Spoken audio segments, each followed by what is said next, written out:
if you look at their recent home form, they're scoring 6, they're scoring 5, they're scoring 4, they're winning every single game. Welcome to another Daily Digest. In this one, we're going to be looking at all of the top stories from the weekend just gone, and where else to start other than Wembley. Luton promoted. They've made it from non-league to Premier League in 9 years. That is unbelievable. Now, I think a lot of credit should go to Nathan Jones as well, but Rob Edwards has taken over and taken them to that next step, that next level.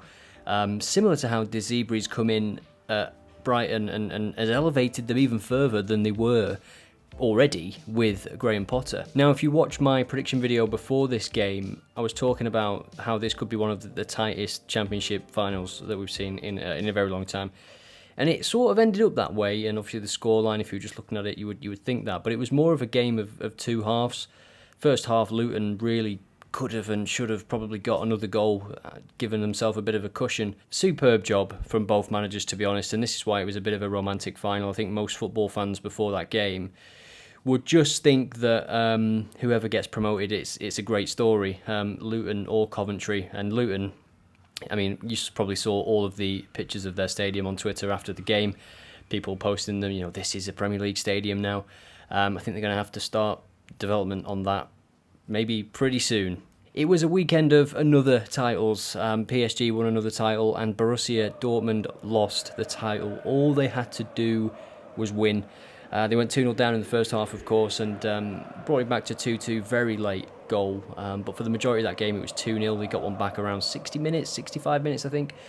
And after that 2-0 lead, Mainz were just sitting in, getting so many bodies behind the ball and still causing Dortmund problems on the break. They were devastated. You saw the scenes after the game. They couldn't hide the tears. They didn't want to be on camera because they were so close. As I said at the start of that little bit, all they had to do was win. It sounds simple, but this is football, this is psychology. When you look at the form of that Dortmund team coming into that game, the only defeat since they came back from the World Cup, I think, was to Munich. If you look at their recent home form, they're scoring 6, they're scoring 5, they're scoring 4, they're winning every single game, and here they are, 2-0 down at half-time in the biggest game of the season to win the first title in 11 years, and obviously the way that Munich did it, scoring late as well. There was plenty of drama in that last round of the Bundesliga. Schalke relegated as well, but yeah, I think a lot of people were rooting for Dortmund and they just couldn't get it done.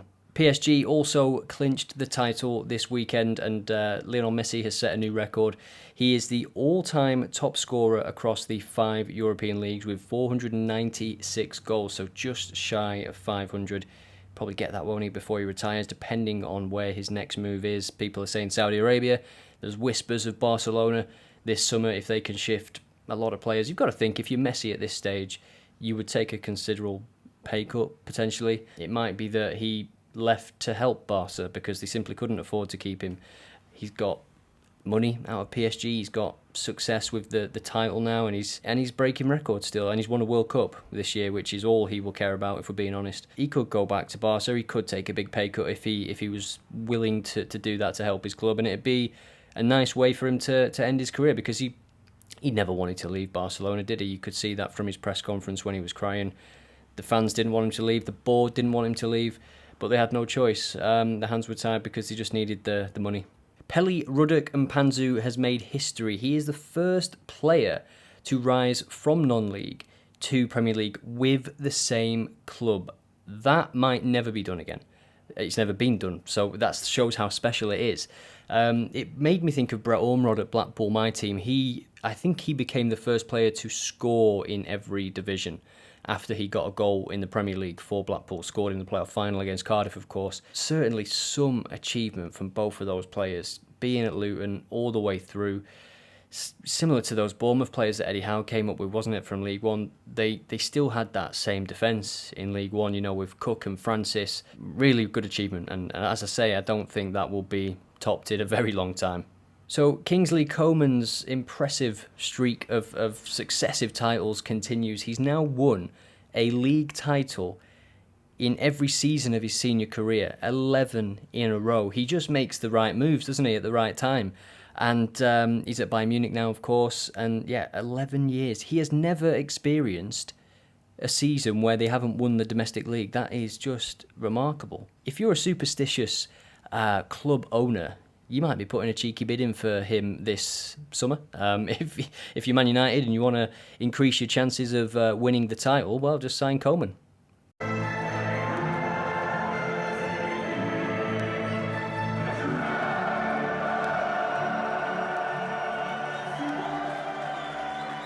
In England, we've seen Brighton secure European football for the first time in their history, and Union Berlin have done the same in Germany. Champions League spot for the first time in their history. Remarkable, not long promoted to the Bundesliga. Sensational story. And that final day, and not just the final day in the Bundesliga, but the final day in the Bundesliga 2, of course, and the Bundesliga 3 Liga, they are very exciting leagues that always seem to go down to the wire. There's like 3 teams that can go up. There's the big playoff system. And it's always like 4th to 15th can get in if they win the last couple of games or something. Inter Milan secured Champions League football again next season. Now, there is another game left in Italy. So this might give them a bit more time to prepare, because they could rest players for that final game in preparation for the Champions League final. Whereas Man City have got an FA Cup final as well to prepare for and to try and win against Manchester United. And whilst we're on the topic of Champions League qualification, Lens, who are second in Ligue 1 in France, they've ran PSG much closer than people would expect them to. They've had a superb season, and they have qualified for the Champions League as well. So they were the big moments from the weekend. I haven't included any Premier League results and fixtures because I'm going to do a separate video on that, just a bit of a Premier League review. I'll take a look at some of the player stats once those final games have finished. I'm recording this on Sunday afternoon before those Premier League games are getting underway. So that's the reason that I can't give any comments on the results, because they haven't happened yet. So I hope you enjoyed that video. As always, leave a comment, some feedback. This is a bit of a new format. It's more commentary, and I'll show clips as I edit and cut this up, and just put, just a bit of a digest, really. Yeah, I'll try and do them on Mondays and maybe Fridays. Fridays can be more of a preview for the weekend that's coming, because it's, I'm doing this anyway. I'm looking at football every day, so I might as well just put videos out and try and grow the channel at the same time. So if you've enjoyed it, hit subscribe, as the YouTubers say. Drop a like. Was it drop a subscribe, hit a like? I don't know. Anyway, see you in the next one.